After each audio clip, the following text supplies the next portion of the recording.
Hello everyone, and welcome to CBCLIPS. In this episode of CBCLIPS, I present you with a little girl who essentially comes in with a clinical diagnosis of left thyroiditis. And this was confirmed by ultrasound, and you see a CT scan that shows an inflammatory process very close to the left lobe of the thyroid with abscess formation. Now, the clinical principle here is that thyroiditis is extremely rare in children. When you see it, it's an indication of a third or fourth branchial pouch anomaly, as many of you mentioned, which is also called a piriform sinus abscess or a piriform sinus fistula.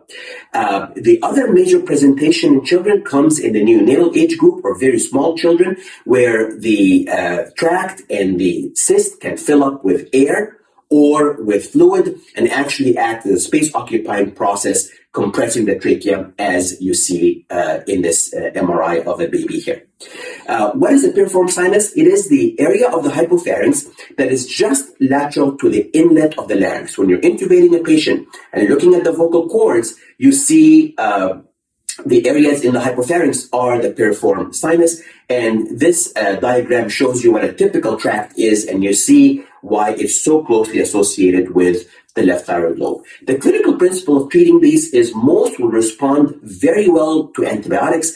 They do not typically need to be drained or evacuated, and they will resolve with antibiotics. Once they resolve, you can confirm, usually by a barium swallow, as you see in this picture, demonstrating the fistula, and the final confirmation comes at the time of surgery, where on dilated laryngoscopy, you can actually see the opening of the fistula from the hypopharynx to the end of the tract.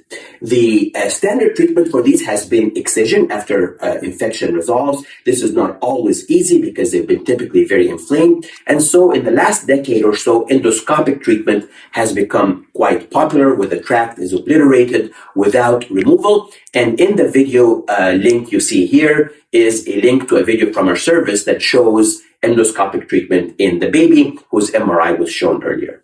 Thank you. And until another CBCLIPS.